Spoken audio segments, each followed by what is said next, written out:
O primeiro que nós vamos falar é o visual. Visual são aquelas pessoas que aprendem melhor quando elas estão vendo. Elas precisam de ver. Ela precisa de ver na tela, ela precisa de ver escrito, ela precisa de ver um gráfico, precisa de ver uma imagem, precisa de estar observando. É aquela pessoa visual, é aquela pessoa que chega no ambiente que ninguém percebeu nada. Ela viu que tem uma luz queimada, ela viu que tem uma vassoura num canto, ela viu quantas pessoas tem dentro da sala. Geralmente os visuais, quando eles chegam em ambiente, eles são ótimos para observar o ambiente inteiro. Eu, por exemplo, eu não sou nada visual. Às vezes a pessoa fala assim: você viu quem estava lá? Não, não vi. Você percebeu que tinha isso lá na sala? Não, não percebi. Porque eu não sou, o meu estilo de aprendizagem, prioritariamente, não é visual. Não quer dizer que uma pessoa, quando ela é visual, ela só aprende se ver. Não. É um modelo prioritário, é um perfil que ele tem, onde é mais fácil para ele aprender. Então, o visual é mais fácil para ele aprender quando ele está vendo aquela imagem, aquele ambiente. Então, geralmente, são as pessoas que são muito observadoras, elas percebem os detalhes, elas percebem tudo que está acontecendo à volta, visualmente falando. Como que eu vou trabalhar com esse estilo de aprendizagem?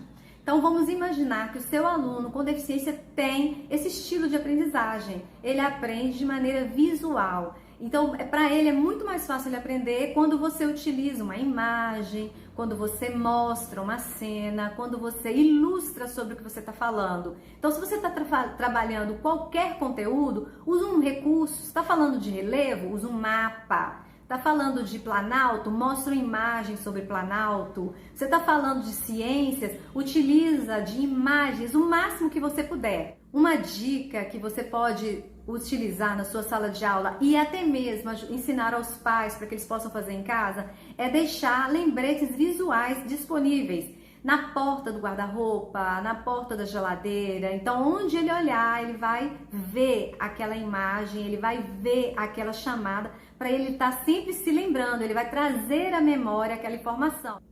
Lembra que eu falei que a gente ia falar hoje, toda a aula eu ia dar um exemplo sobre algarismos romanos. Então, vamos pensar que você está trabalhando algarismos romanos dentro da sua sala. E os seus alunos conseguem aprender, a turma toda está indo muito bem, mas você vê que você tem um aluno ali com deficiência e ele não está conseguindo entender, fazer as atividades do jeito que você está propondo. Então, você pode sugerir uma atividade para ele, com números romanos mesmo, mas para esse aluno, ele vai precisar muito mais do visual. Então, se você escreveu no quadro, se você deu uma atividade, para ele vai precisar ter os números romanos escritos num cartãozinho para ficar junto com ele, ou escrito dentro da sala de aula, para que toda vez que ele precisar, ele tenha como olhar e acessar aquela informação. Então, para esses alunos, se a turma, você colocou lá para eles escreverem tais e tais números em algarismos romanos, para eles não precisa desse recurso visual para ele estar trazendo a memória, mas para o seu aluno com deficiência que utiliza o canal visual, provavelmente ele vai precisar ter esse cartaz junto com ele. Ele pode olhar nesse cartaz ou pode olhar nesse, como é que eu falei, gente? Desse cartãozinho. Ele pode olhar. Então, deu lá os números, ele tem aqui para ele olhar quais são os números e ele vai estar olhando aqui e executando lá. Isso vai ser importante para ele, vai ajudá-lo a fixar na memória, caso ele seja um aluno visual. No início, você pode trabalhar com ele, por exemplo, só o número de 1 a 5, algarismos romanos de 1 a 5. Deixa exposto esses números, trabalha com eles alguns dias.